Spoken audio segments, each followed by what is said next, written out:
किं शर्वरीषु शशिनानिविव स्वता वा युष्मन्मुखेन्दुदलितेषु तमस्सु नाथ निष्पन्नशालिवनशालिनि जीवलोके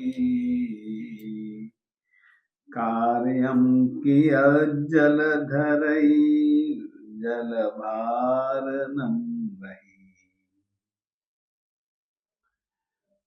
भक्तामर स्तोत्र के इस श्लोक का अभी संधि विच्छेद करेंगे।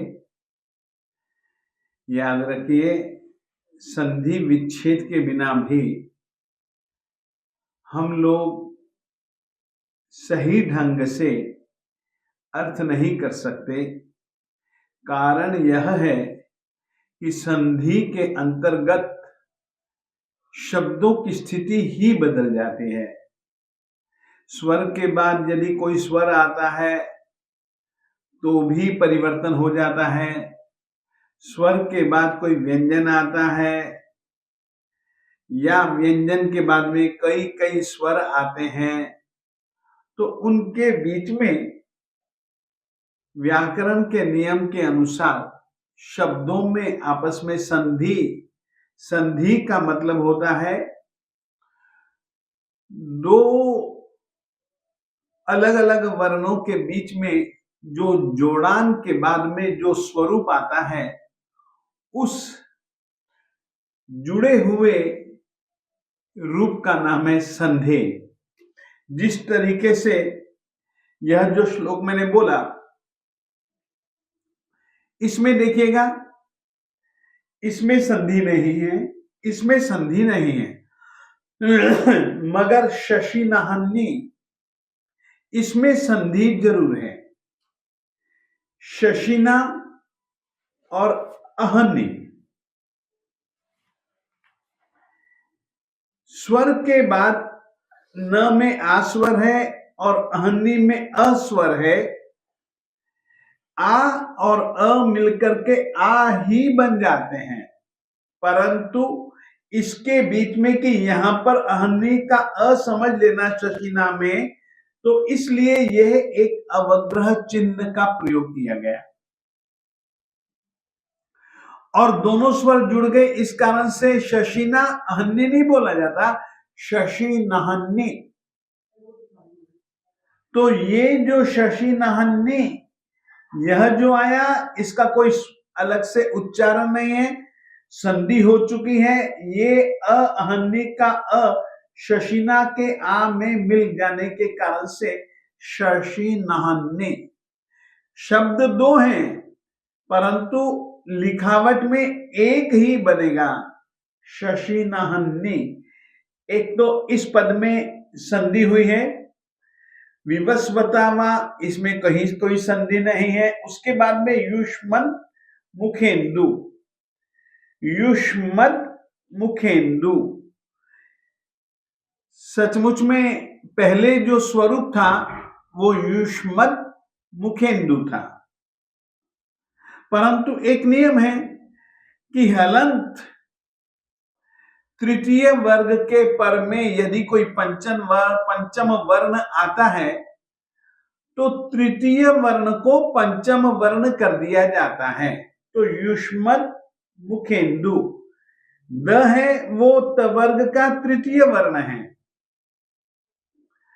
और मुखेन्दु में जो म है वह पवर्ग का पंचम वर्ण है।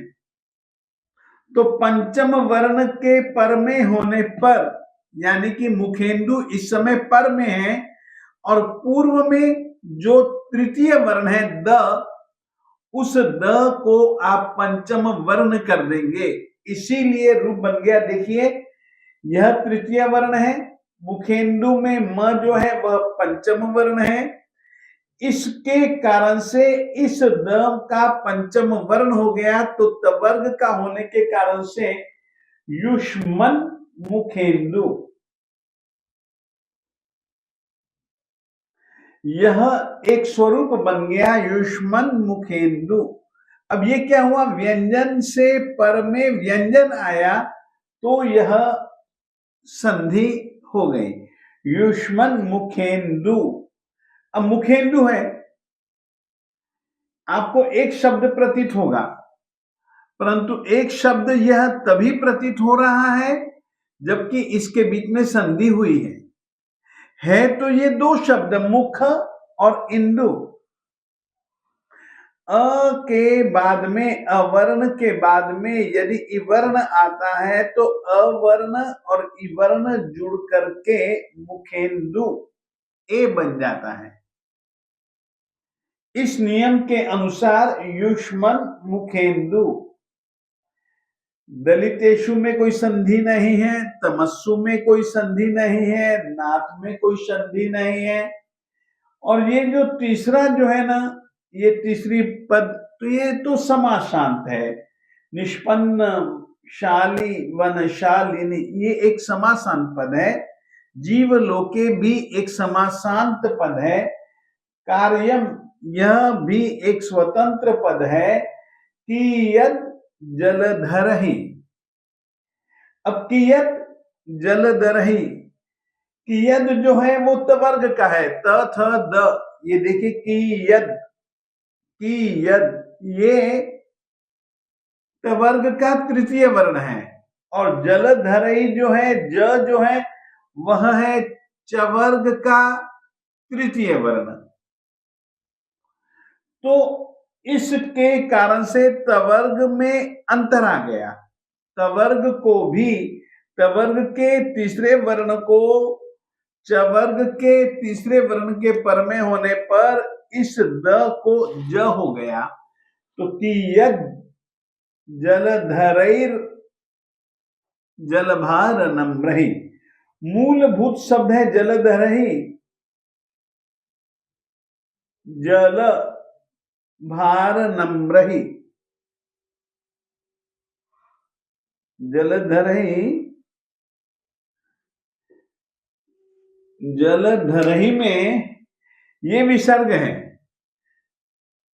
और इसके बाद में जलधरहि जल भार नम्र, ये विसर्ग है।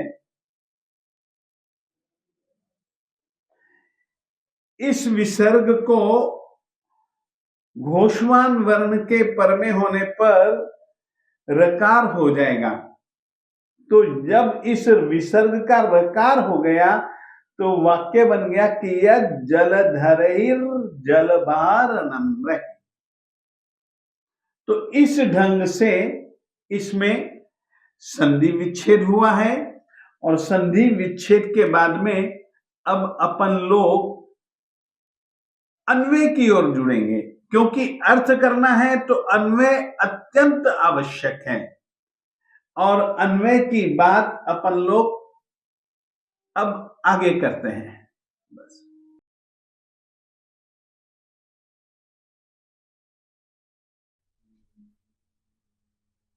भक्त जब भक्ति करते करते करते करते अपने इष्ट भगवान से मिल जाता है, या तो इष्ट भगवान को पाले या भगवान के जैसी भगवत्ता को स्वयं में पाले, एक ही बात है। याद रखें, भक्ति से भगवत्ता की प्राप्ति होती है, भक्ति से ही भगवान की प्राप्ति होती है। दोनों अवस्थाओं में भक्त कितना अलहड़ बन जाता है, भक्त कितना निश्चिंत बन जाता है और कितना विश्वस्त हो जाता है, अपन लोगों को स्तुतिकार श्री भद्रबाहु स्वामी जी के आगे से आगे, आगे से आगे, आगे से आगे भक्त परंपरा में महान शासन प्रभावक भक्त कबीराज उस परिणाम की चर्चा हुए कहते हैं, आओ पहले इस श्लोक का अन्वय समझ लें। किम शर्वरीषु शशिना विवस्वतामा। अन्वय के बिना हिंदी में सही ढंग से अर्थ कभी भी नहीं किया जा सकता। यह श्लोक है, इस श्लोक का अन्वय ये नाथ, ये बार बार एक ऐसे विशेषण का प्रयोग करते हैं कि जैसे कि वे सामने भगवान को देख रहे हो। वे अपनी बात दुनिया को नहीं, वे अपनी बात अपने मालिक को सुना रहे हैं। वे प्रश्न दुनिया वालों से नहीं, वे प्रश्न पूछ रहे हैं स्वयं परमात्मा से। नाथ, युष्मन मुखेन्दु दलितेषु, युष्मन मुखेन्दु दलितेषु तमस्सु शर्वरीषु शशिना किम अहन्निव विवस्वता किम। निष्पन्न शाली वनशालिनी जीवलोके, निष्पन्न शाली वनशालिनी जीवलोके जल भार नम्रहि जलधरहि कियत् कार्यम। सोचिए, भगवान को पा लेने के बाद या अपनी आत्मा की भगवत्ता को जगा लेने के बाद, भगवत्ता का साक्षी बन जाने के बाद भक्त में कितनी खुमारी आ जाती है।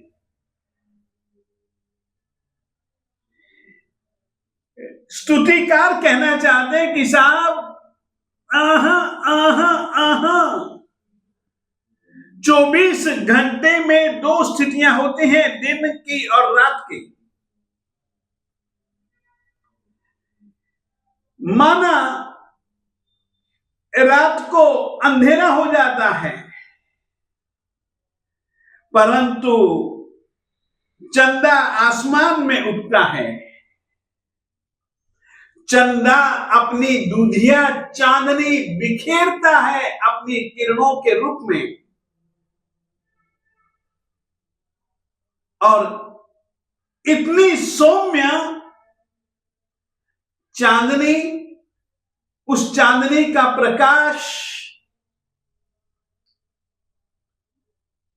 रात के अंधेरे को छिन्न भिन्न कर देने वाला।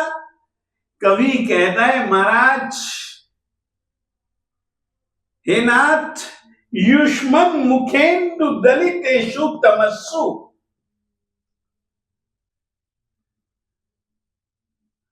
मुझे बाहर के उजाले से क्या लेना देना। साहब, आपके मुख रूपी चंद्रमा का उजाला ऐसा है, वह मेरे अंतर में छुपे मोह के, कषायों के, राग द्वेष के, कर्मों के अंधेरे को पल में चूर चूर कर चुका है साहेब। बस तो फिर मुझे उस चंद्रमा के दूधिया प्रकाश से क्या लेना देना है। चंद्रमा से जैसे उसकी किरणें बहें, परमात्मा के श्रीमुख से बोल बहें, विचार बहें, जीवों के हित के भाव बहें, करुणा बहे कि भैया तुम जागो जागो जागो जागो, क्यों सोई पड़े हो। वो करुणा पूर्ण हितमय वचन से मेरी आत्मा के ऊपर जितने भी कर्म थे साहब, वो अंधेरा दूर हो गया। अब ये चंद्रमा की चांदनी से मुझे क्या लेना देना। और साहब दूसरी बात, अहनी हे नाथ युष्मन मुखेन्दु दलितेषु तमस्सु, तुम्हारे मुख रूपी इंदु यानी कि चंद्रमा के प्रकाश से दलितेषु तमस्सु अंधकार बिल्कुल छिन्न भिन्न हो गया। छिन्न भिन्न हो जाने पर शर्वरीषु शशिना केम, अब रात में चंद्रमा हो तो ठीक, ना हो तो ठीक, मुझे उससे कुछ भी फायदा है ही नहीं साहब। दिल करता है कि तुम्हारे मुख को देखता रहूं और तुम्हारे मुख रूपी इस चंद्रमा से झरते हुए वाणी के प्रवाह को पीता रहूं, पीता रहूं, पीता रहूं, कानों से पीऊं और आत्मा तृप्त बन जाए। साहब बड़ी दया है, अब मुझे ऐसे चंद्रमाओं से कुछ लेना देना नहीं। इतना ही नहीं, अहन्नी विवस्वता किम, अहन्नी रात के अंधेरे को मिटा देता है चंद्रमा, तो दिन के अंधेरे को मिटा देता है सूरज। जैसे मुझे चंद्रमा से कुछ लेना देना नहीं रहा, वैसे साहब दिन में मुझको सूरज से भी क्या लेना देना। अब तो तुम्हारे श्री मुख से जैसे सूरज से सूरज की किरणें निकलती हैं और अंधेरे को मिटा देती हैं, साहब आप श्री जी के मुख रूपी सूरज से निकली हुई जो ज्ञान की तरंगे है ना, जो ज्ञान की किरणें है ना, उसने मेरे अंतर तम को मिटा दिया है साहब। अब मुझे उससे भी कुछ लेना देना नहीं रहा, बस आप श्री जी को देखता रहूं, आप श्री जी को सुनता रहूं, यूं निहारूं आपको। साहब बहुत बहुत उपकार है आपके, बहुत बहुत करुणा है आपकी, दया है आपकी साहब। अब मुझे उनसे कोई मतलब नहीं रहा। सोचिए किस तरीके की स्थिति उन्होंने अपनी देख ली और परमात्मा की देख ली। अब वो कहते हैं मुझे ये बाहर के प्रकाश से क्या लेना देना, परमात्मा के वचन शक्ति। 35 वाणी के गुणों से युक्त परमात्मा के वचन और उन वचनों के अनुसार आचरण करते करते करते करते शायद अब जैसा आप में उजाला वैसा मैं मेरी आत्मा में उजाला अनुभव कर रहा हूं शायद। इनसे अब मुझको कोई मतलब नहीं। अब तो नित्योदयम 24 घंटे भर का उजाला ही उजाला आपको कहना चाहता हूं। सिद्ध आत्मा कैसी होती है? जो उसका स्वरूप है वही स्वरूप आदिनाथ स्वामी जी का स्वरूप है। घाती कर्म मिट जाने के बाद हर किसी आत्मा ने सिद्ध बनना ही बनना है। सिद्ध लोक में तो वो सिद्धत्व और सिद्धत्व का प्रकाश, परंतु घाती कर्मों के क्षय के बाद में भी वही और उतना ही प्रकाश। वो प्रकाश कैसा होता है उसकी चर्चा है 24 स्तंभ में, लोगस स्तोत्र में। चंदेशु निम्मलयरा आ इच्चेसु अहियम पयासयरा सागर वर गंभीरा सिद्धा। सिद्धों की आत्मा कैसी होती है? चंदेशु निम्मलयरा एक चंदा नहीं, दो चंदा नहीं, सौ चंदा, हजारों हजारों चंदा इकट्ठे हो जाएं, उनकी चांदनी को इकट्ठी कर लो। अब चांदनी को इकट्ठी करने के बाद तुम देखो कितनी चांदनी निर्मल होती है। ऐसी हजारों हजारों चंद्रमाओं से अधिक निर्मल कांति, निर्मल प्रकाश वाली आत्मा सिद्ध आत्मा होती है। घाती कर्मों के क्षय के बाद उसमें जो ज्ञान होता है, सम्यक ज्ञान, जो केवल ज्ञान होता है, कितना निर्मल होता है। आगे कहते हैं आ इच्चेसु अहियम पयासयरा, चंद्रमा की चांदनी से, कई कई चंद्रमाओं की इकट्ठी की गई चांदनी से भी निर्मल, और कई कई कई कई कई कई आदित्य सूर्यों की किरणों को इकट्ठा करो, उसमें किसी भी प्रकार का ताप नहीं है परमात्मा के ज्ञान में, परंतु मात्र एक उजाला है, मात्र एक प्रकाश है। ये आदिनाथ स्वामी जी की आत्मा ऐसे ज्ञान से पूर्ण थी। सागर वर गंभीरा, तीसरा विशेषण है परमात्मा की आत्मा एक सागर की गहराई छोड़ो, सैकड़ों सैकड़ों समुद्रों की गहराई, उससे भी अधिक गहराई वाली होती है वो आत्मा सिद्धों की। अनहद गंभीर, जब ऐसी आत्मिक स्थिति वाले भगवान मिल जाएं, या भगवान की भक्ति करते करते ऐसी स्थिति जब वे खुद की महसूस करने लग जाएं, तब उनको सागरों से भी क्या लेना देना, सूर्यों से भी क्या लेना देना, चंद्रमाओं से भी क्या लेना देना। अरे वे तो आगे बढ़ करके कहते हैं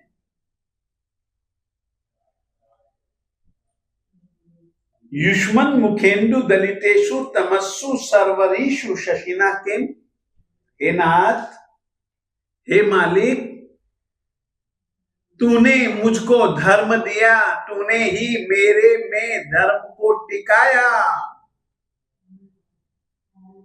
धर्म को दिया भी तूने, धर्म को संभाला भी तूने, इसीलिए तू मेरा नाथ है, तू मेरा मालिक है, तू मेरा स्वामी है, तू मेरा बड़ा उपकारी है। हे परम उपकारी नाथ, तुम्हारे मुख रूपी चंद्रमा से जैसी अंधेरा छिट जाता है, पूनम का चंदा देखो ना तुम, जिसके आगे कोई बादल ना हो, ऐसे चंद्रमा की चांदनी के समान परम निर्मल, परम सौम्य, ऐसी वचनावली की शक्ति है। मेरे अंधकार को मिटाने वाले परमात्मा के वचन है। वचनों के अनुसार आचरण मेरा, वचन तुम्हारे, उंगली का निर्देशन तुम्हारा, गति मेरी।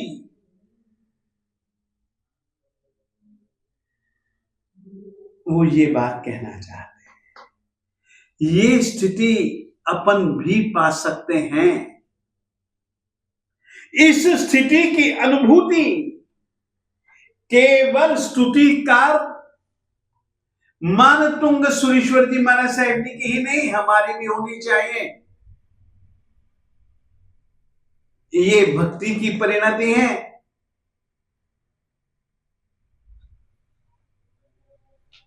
भक्ति करते करते करते करते करते करते भक्ति करना यानी कि भगवान के नजदीक जाना जाना जाना जाना जाना जाना।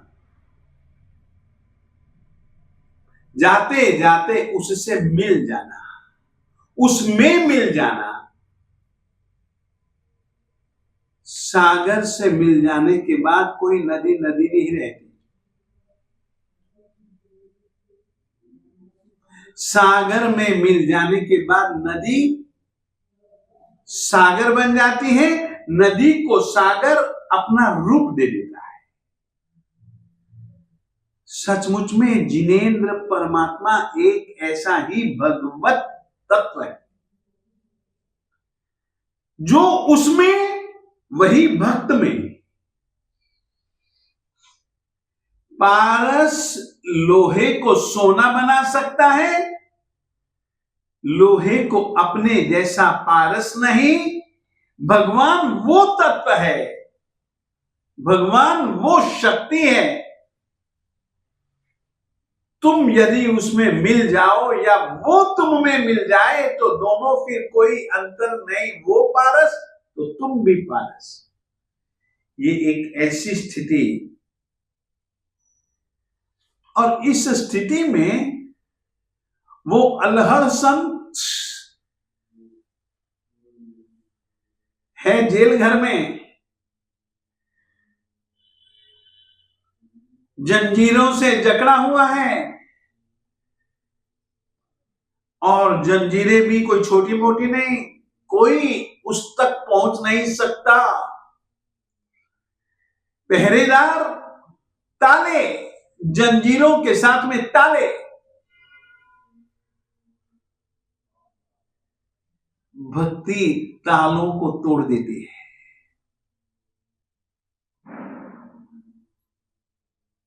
भक्ति जंजीरों को तोड़ देती है। यदि भक्ति से ही जंजीरें टूट जाती है तो मुझे बाहर जंजीरों को तोड़ने वाले की जरूरत भी क्या है रे? मालिक तू ही बता, मुझे जरूरत है क्या? तू मिल गया, मुझे सब कुछ मिल गया। अद्भुत है तेरी शक्ति, अद्भुत है तेरी कला, अद्भुत है तेरा दान। तूने बिल्कुल मुझे अपने जैसा बना लिया। महसूस करता हूं अब मुझे किसी दूसरे की जरूरत थी नहीं, है नहीं। जरा बताना, परमात्मा को वो कहते जरा बताना मालिक। आगे सवाल कितना प्यारा है।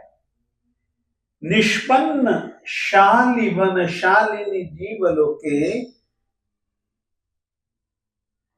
जलभार नम्रहि जलधरहि कियत् कार्यम। साहब, संसार में, जीवलोक में, इस धरती के ऊपर जिस समय निष्पन्न शाली वन शालिनी जीवलोके, जिस समय धान्य पक चुका हो, शाली चावल उग चुके हों, सूख चुके हों, साहब तब जल भार नम्र ही,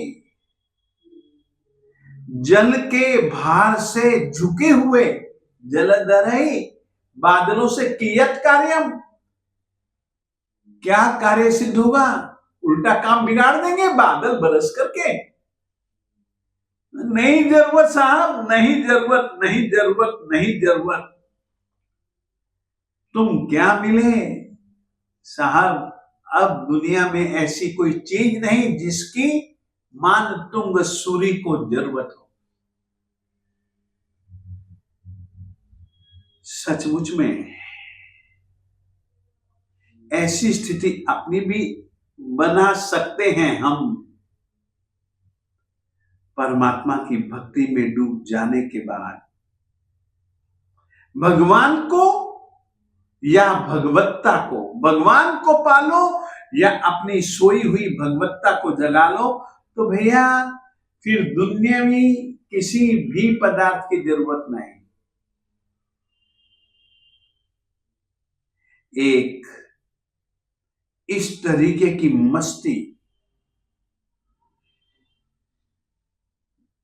जो कि भक्ति से आत्मा को प्राप्त होती है। भक्तामर यानी कि भक्ति करने वाले को जो ऐसी अमरता दे दे, वो करने वाले का नाम है भक्त। हमारे स्तुतिकार आचार्य श्रीमान तुंग सुरेश्वर जी महाराज है, अंधेरी कोटड़ी में बंधे तो भी प्रकाश परमात्मा का महसूस कर रहे हैं।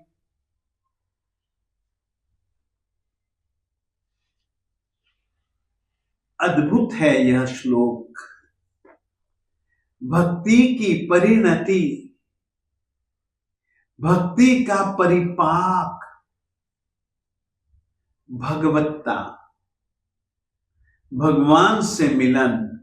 और जब भगवान से मिलन हो गया या अपनी भगवत्ता जग गई, तब दुनिया से कुछ लेना देना नहीं। तब तो वे आत्माराम, आत्मारामी बस स्वयं की आत्मा में ही रमन करते हैं। ये मस्ती भक्ति से प्राप्त हुई। श्रीमान तुंग सुरेश्वर जी महाराज साहेब जी को उन्हें प्राप्त हुई तो वे भी कहा चुप चुप चुप चुप चुप चुप रह करके जीने वाले। उन्होंने भक्ति का तत्व जो अमृत पाया, वो अमृत उन्होंने दुनिया को लुटाया, दुनिया को छकाया। जो उन्होंने महसूस किया, झरत दसहु दिसु मोती, उन्होंने महसूस किया ना, अपन भी करें। पर याद रखिए, भक्ति सच्ची हो, भक्ति अच्छी हो, दिखावटी बनावटी ना हो। उस भक्ति से तुम दुनिया को ठग सकते हो, भगवान को नहीं। आज इतना ही कहना चाहूंगा इस श्लोक के बारे में। अब कल से अपन लोग अगले पाठ की चर्चा करेंगे।